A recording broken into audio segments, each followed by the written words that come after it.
Good morning and welcome to Tech 259 for Monday, February 8th. We are going to start what I would consider to be a brand new topic in the class today, and that is heat transfer. But before we do that, let's review the problem set that was assigned last time. So problem set number 6. So I'm going to share my screen from the document camera. All right, so here is problem set number 6 about steam cycles. The first one says we have a piston on a train locomotive. So imagine your favorite locomotive like Thomas the Tank Engine or something. And the piston is inside a cylinder and the volume is expanding from 0.01 meters cubed to 0.05 meters cubed. So that's a change in volume inside the cylinder. And it happens at a constant pressure of 3 megapascals.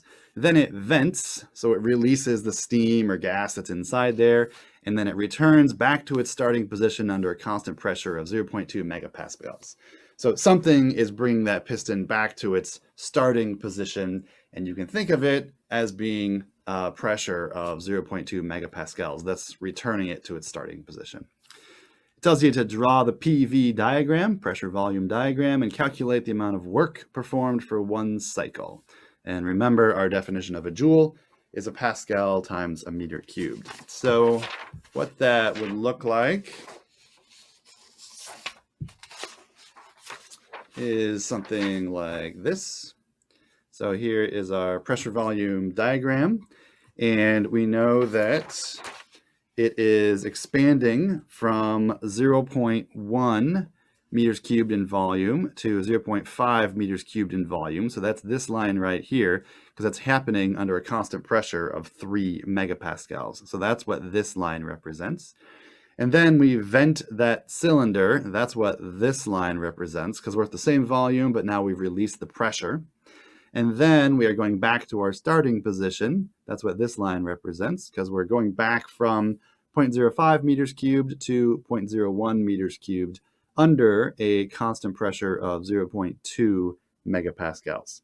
And then we admit the steam again to the cylinder. That's what this represents. And then we just repeat the cycle over and over again. So that's what each of these lines in the process represents.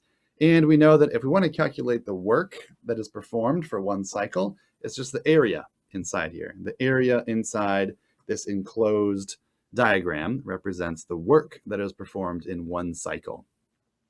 So you could actually calculate that in a couple different ways. The way I have done it here is by taking the length of this side and multiplying it times the length of this side.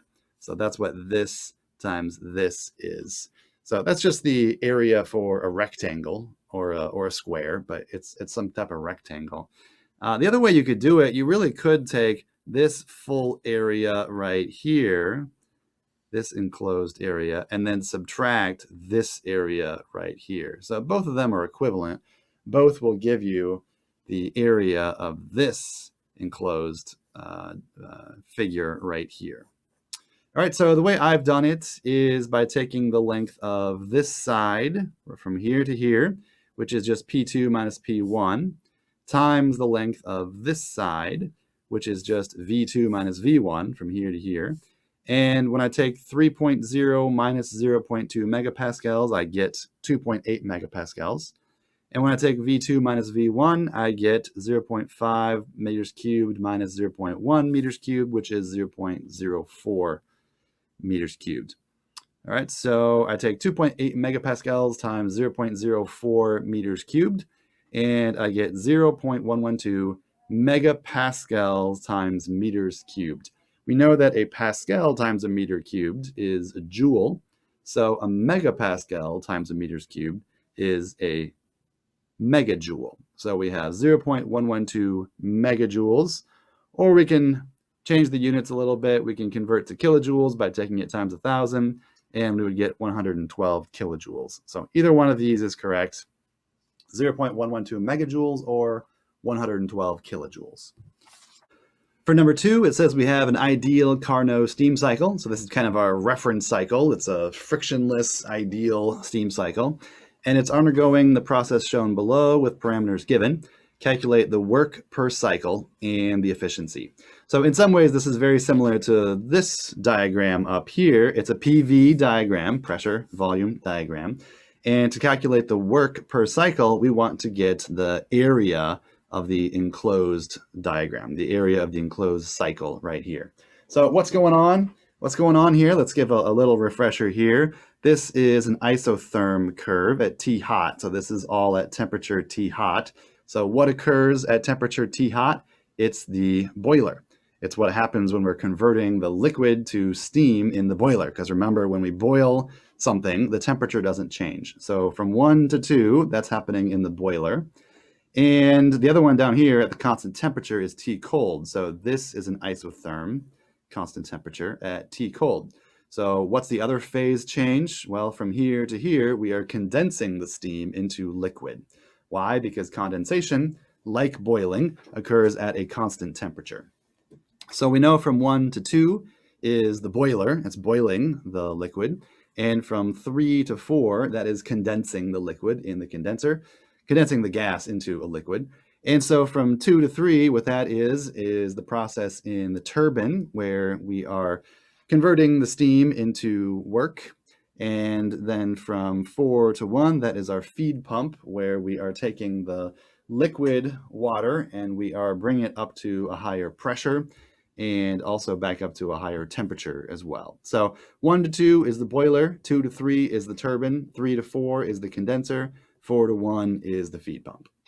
All right, so here's our Carnot cycle. We want to calculate the work, and we are given the pressure at P1 and P4. We're given all the volumes, V1, V2, V3, V4, and we're given the value of T hot and T cold in degrees Celsius. Make sure you take note of that. We might need to convert that into Kelvin because it asks for the work per cycle and the efficiency. So it's kind of two parts. So we have our equation here for the Carnot cycle plotted on a PV diagram. And we have our equation that says the work equals P1 V1 times the natural log of V2 divided by V1 minus P4 V4 times the natural log of V3 divided by V4. So we just plug in values to this equation right here. P1 is 3.0 megapascals, V1 is 0.05 meters cubed, and we multiply that times the natural log of 0.5 meters cubed, which is V2, divided by V1, which is 0.05 meters cubed. And then from that, we subtract P4, which is 0.2 megapascals, times V4, which is 0.07 meters cubed, times the natural log of V3, which is 0.53 meters cubed, divided by V4, which is 0.07 meters cubed. All right, so notice in the natural log terms here, the meters cubed cancels out. And so we're just left with the natural log of a number. So this is just going to be a constant, just going to be a number. All right, so we plug those in. And from this value right here, we get 0.345 megapascals times meters cubed. And from this expression right here, we get 0.028 megapascals times meters cubed.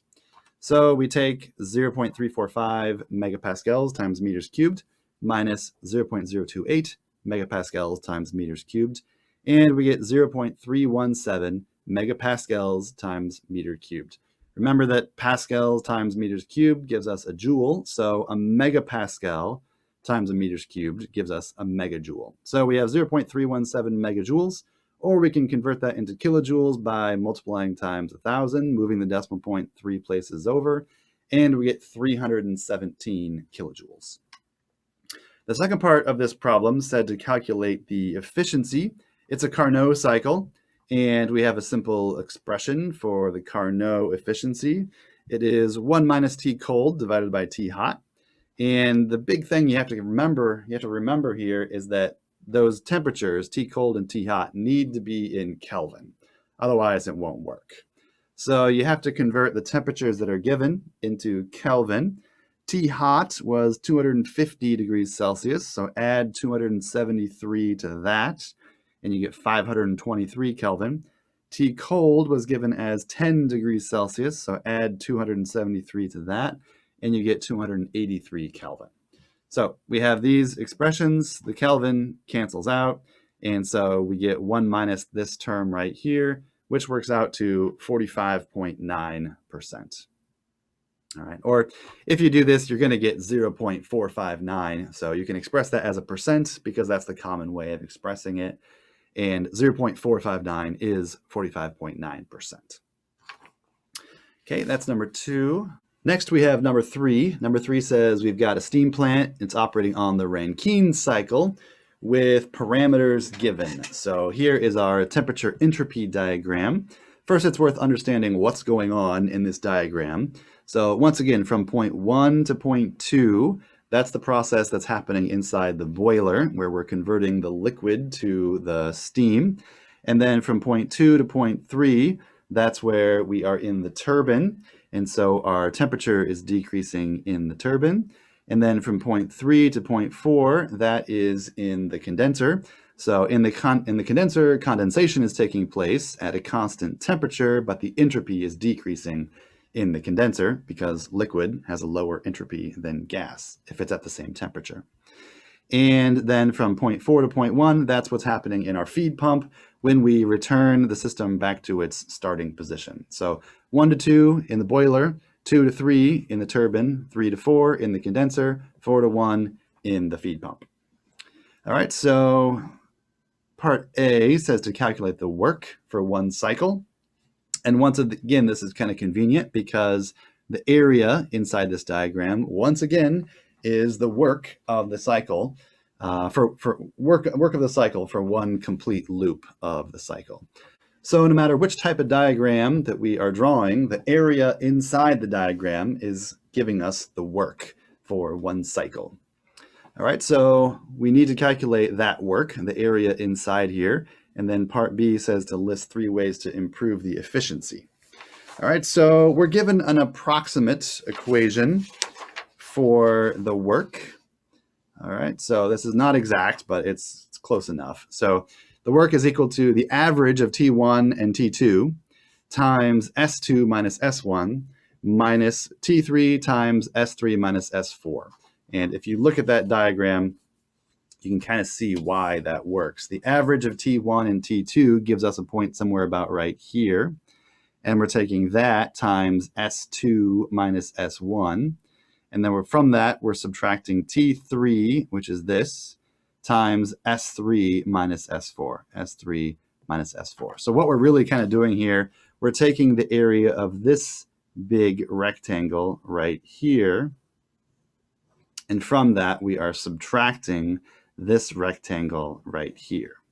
All right, so that gives us pretty close to the area encompassed by this diagram. All right, so that's the equation that we're given.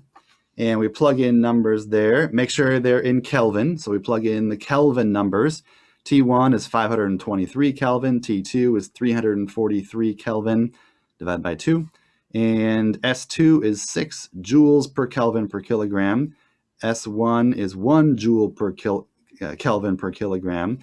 And then we subtract T3, which is 313 Kelvin, times the value S3, which is 6 joules per Kelvin per kilogram, minus S4, which is 1 joule per Kelvin per kilogram. All right, so we plug all those numbers in, and this gives us 2,165 joules per kilogram. And this gives us 1,565 joules per kilogram.